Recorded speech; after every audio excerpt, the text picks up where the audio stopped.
Equal Ground is a podcast about equality in South Africa.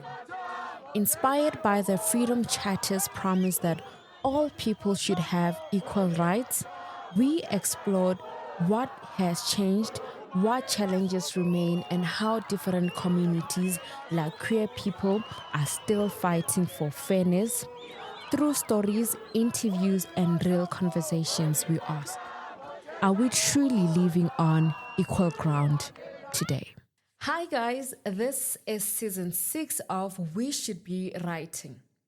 In 1955, the Freedom Charter declared that all South Africans shall have equal rights. But what does that mean in 2025, especially for queer people? This is Equal Ground. I'm your host, Dikeledi Ramabula, and I'm with my co-host, Nomfundo Zungu. And today we are speaking with Ndumiso Ngcobo, who will take us inside the lived reality of being gay in South Africa, where the law says equality, but society doesn't always agree. Ndumiso is also known as Miss Pablo on TikTok, who have trended with the following sounds.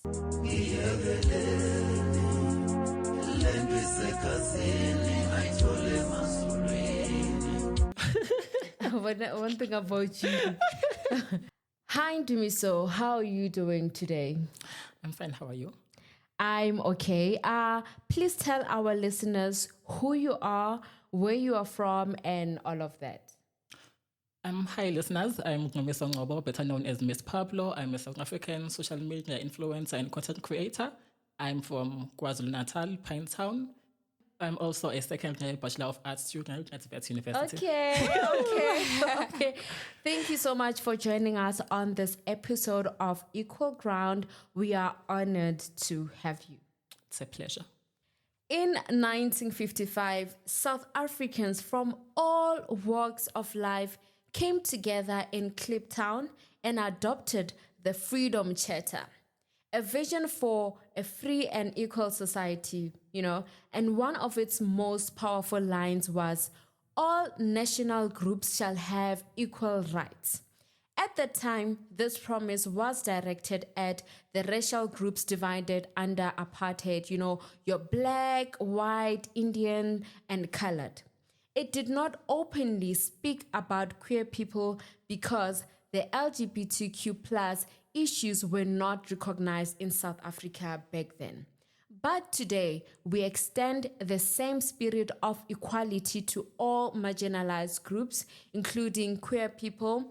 The idea is quite simple. No one should be excluded from human rights, dignity, or opportunities because of who they are or who they decide to love. South Africa's constitution, it is one of the first in the world to protect people from discrimination based on sexual orientation. Yet, despite this right on paper, queer people often still face stigma, violence, and also exclusion.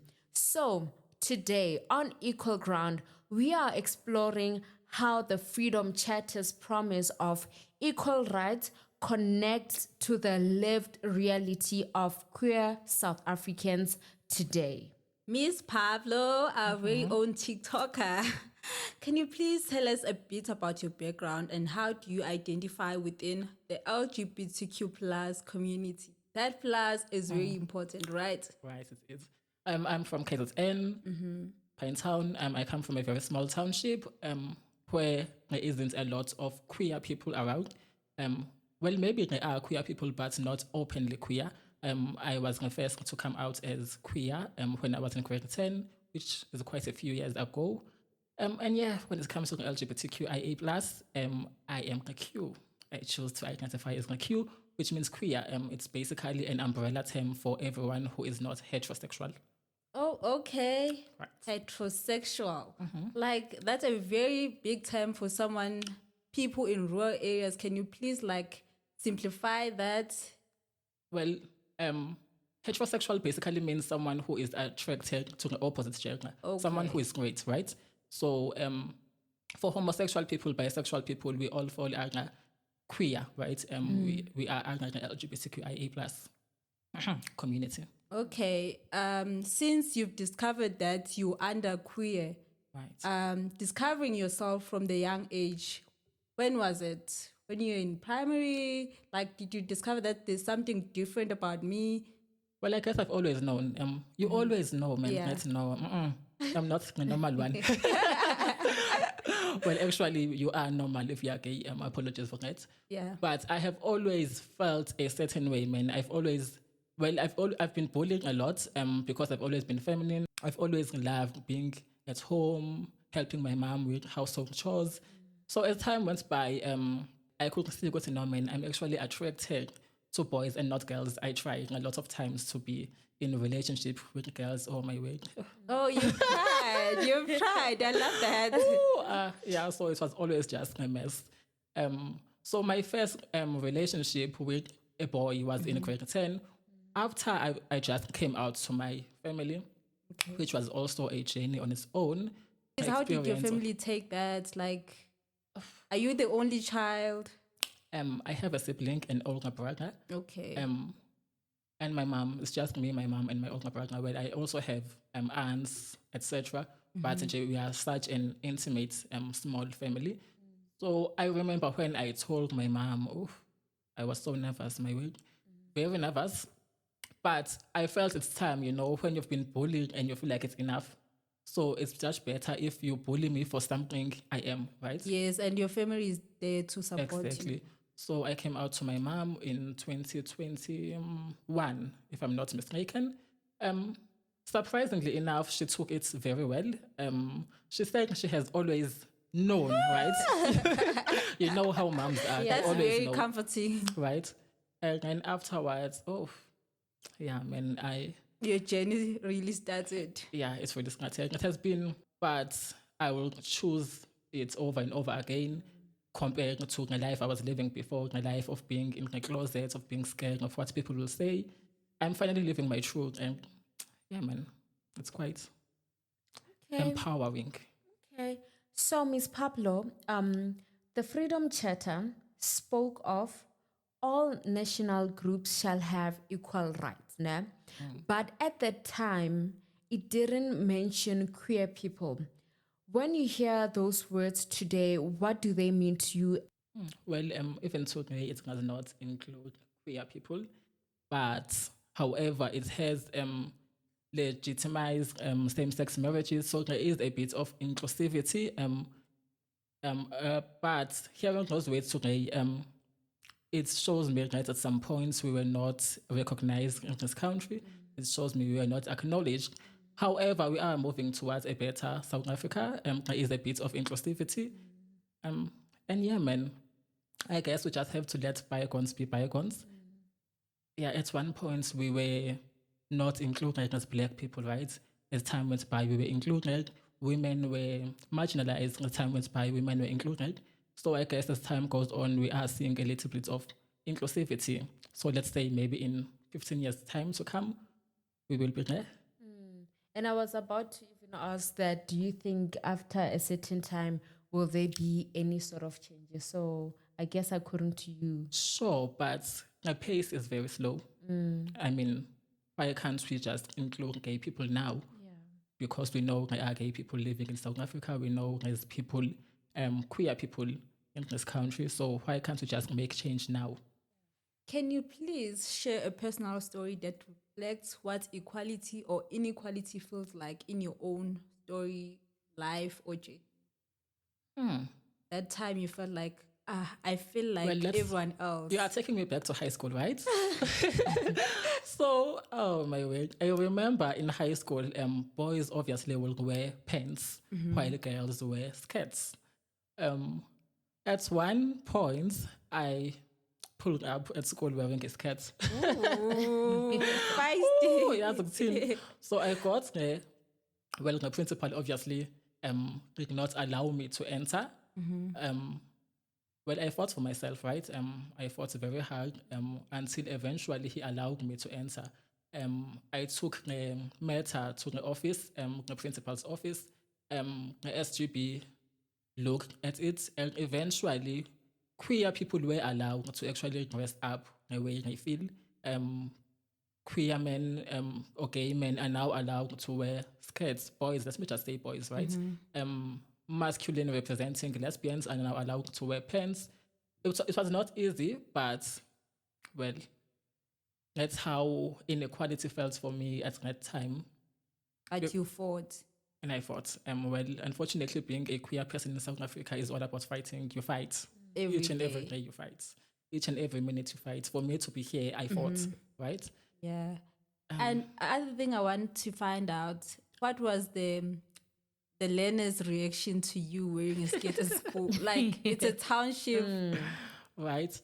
Well, I guess learners were surprised, but some embraced it. I was very popular back in high school, as I am even now. I've always loved my attention getting. Right. But one thing about me, I've always been someone who does not really care about what people think or what people say. It's always me. I just make sure to prioritize myself over what other people feel or think about me. If everyone was to live life like that, I believe we will be a much better society. Just live your life, man, without. Okay, interesting. So, how has being openly gay shaped your experience of community, family, or even in South Africa? It has been an eye-opening experience. To tell you the truth, when I came out in 2021, I just felt like coming out, right? And I was like, oh man, I've seen gay people. I'm just going to come out as gay and I'm going to live life. I'll continue living. I'll continue being myself, right? Oh, I lost a huge number of friends when I came out. I had male friends from primary. Now I was in high school, right? A lot of them chose to just exclude themselves, right? And it was so painful at the time. But when the time went by, I realized that some people are homophobic. And as much as I am against homophobia, but we all believe, we all have our own beliefs and opinions, right?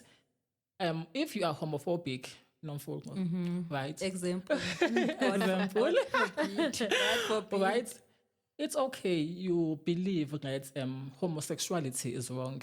It's your belief. Yeah. However, when you start attacking me, when you swear at me, now it's another case. It's okay for you to say, no, I will not like gay people and I will not want to surround myself with gay people. If you were to tell me that, I will not have an issue. But now when you swear at me, when you attack me, when you become violent towards me, it's now an issue, right? Yeah. It's just like, okay, I'm making an example, another example. As racist people, right? Yeah. It's wrong to be racist. But if you are racist and you keep it to yourself and you do not go around fighting with people of other races, swearing, it's okay. No one will even know that, right? Yeah. As long as you keep it to yourself, man, it's your belief, it's And your no opinion. one will hold you accountable. Right? I also anything. have a lot of things I'm against, but I do not go around insulting people for practicing what they want to practice, right? Am I even answering the question? Yeah, you are. You are making sense. Thank you for more examples, actually.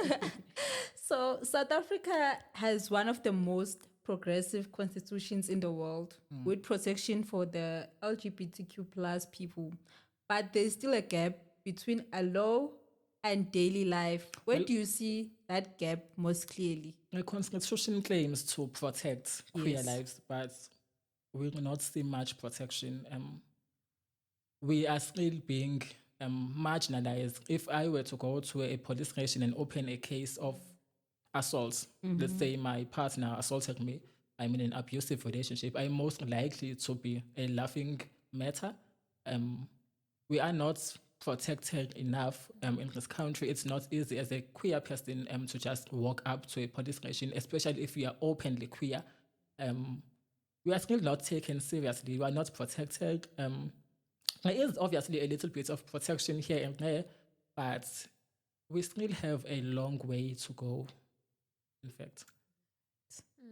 I think you low-key covered my next question because I wanted to find out that what are some of the biggest challenges queer South Africans face today, socially, politically, or even in terms of safety. Is there maybe like something that you can like maybe tell us in like details? What are the biggest challenges queer South Africans face, maybe in terms of like safety? I think it all comes down to homophobia. Homophobic attacks. We always see homophobic attacks. It's not me personally. I can't even walk around La Ebram or Johannesburg comfortably because I'm always looking over my shoulder. I'm not sure who I might come across. But yeah, man, it really is not safe. It isn't safe. Also, politically, we do not have much representation in political spaces. And I'm not sure if it's intentional or us as queer people, we do not want to be... You're not exposing yourself. Right? So I'm really not sure, but I would love to see some change happening in political spaces, more inclusivity of queer people. And yeah, man.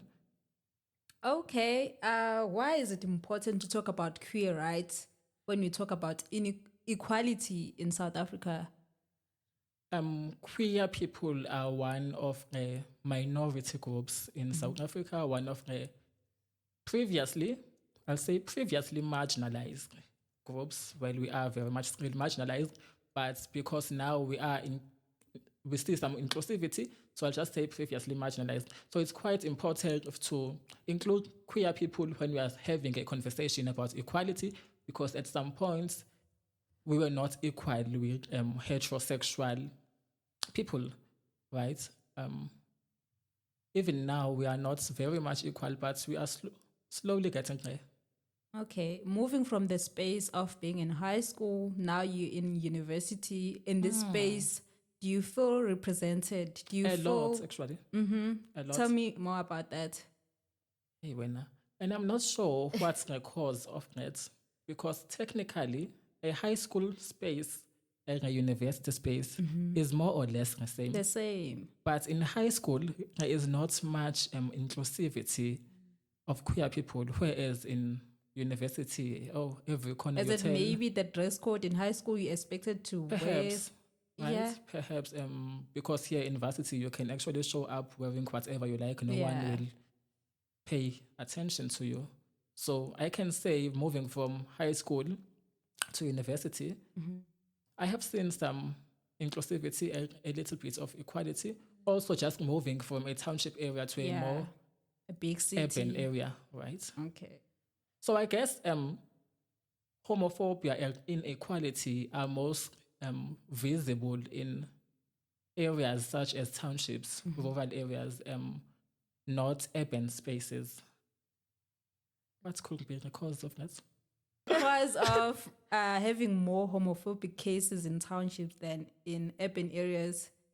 Could it be lack of information? Yeah, so. no one is there Access to educate. I right? think so.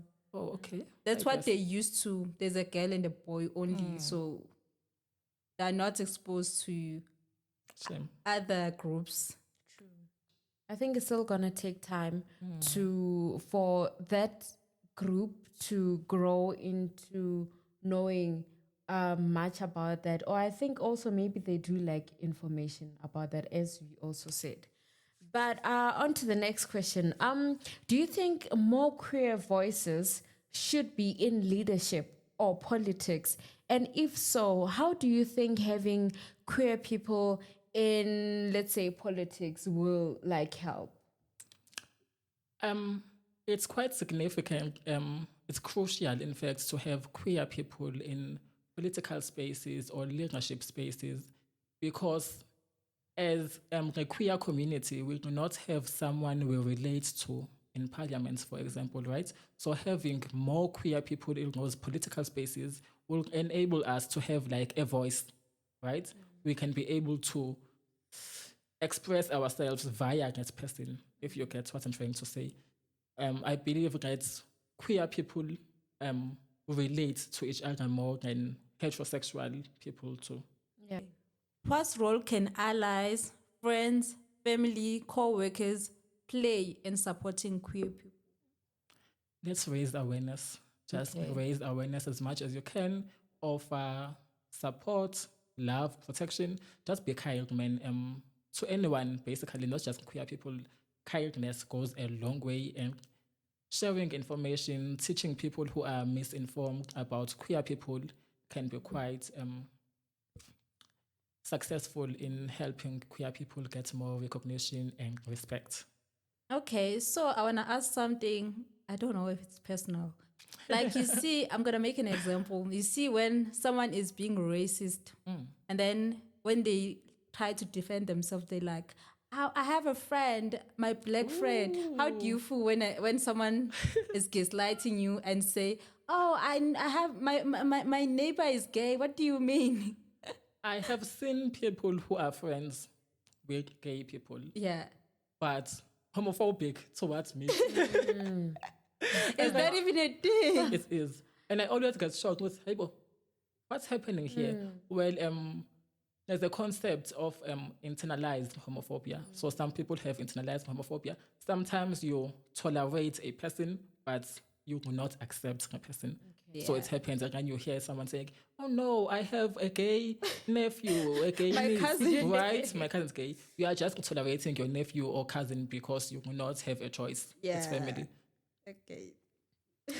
Wow. Do you think legal recognition, like same-sex marriage, has changed social attitude, or we are still struggling with acceptance on the ground? There's not much acceptance. I guess it's more of a 50-50 situation. There is a bit of acceptance. We see a lot of gay couples getting married. Also, even on television, we see a lot of soapies beginning to include same-sex relationships, which is a win for the community. But as we said, it's not all people who have already accepted that they are queer people. Some people are just unchangeable. Unchangeable. Well, looking ahead, what would true equality look like for queer South African? Oh, to walk around without fear, to have a voice, to just live a normal life, man.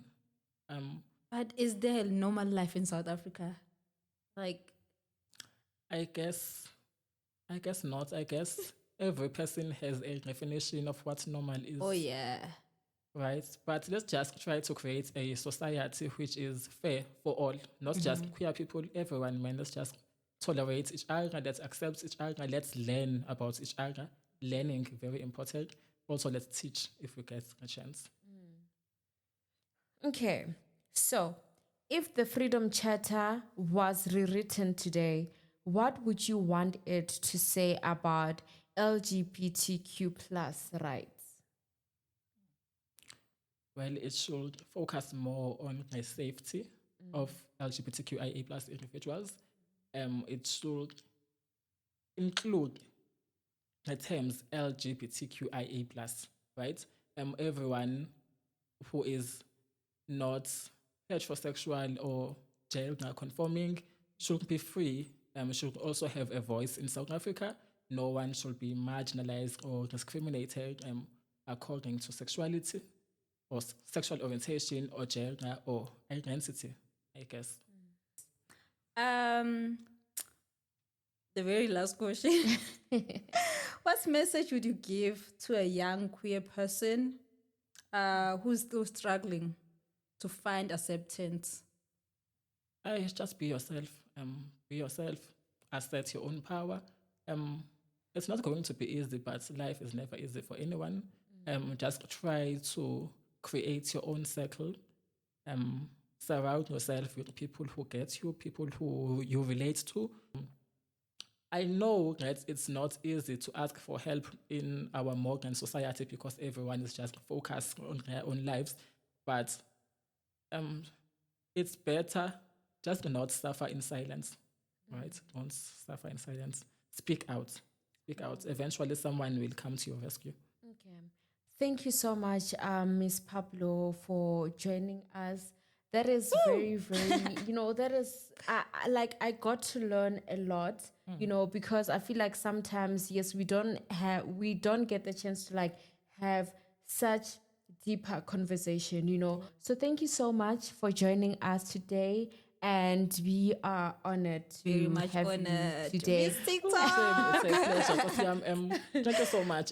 This has been such a nice conversation, very important. Such platforms are crucial for empowering queer individuals. So keep up your amazing work. Thank you.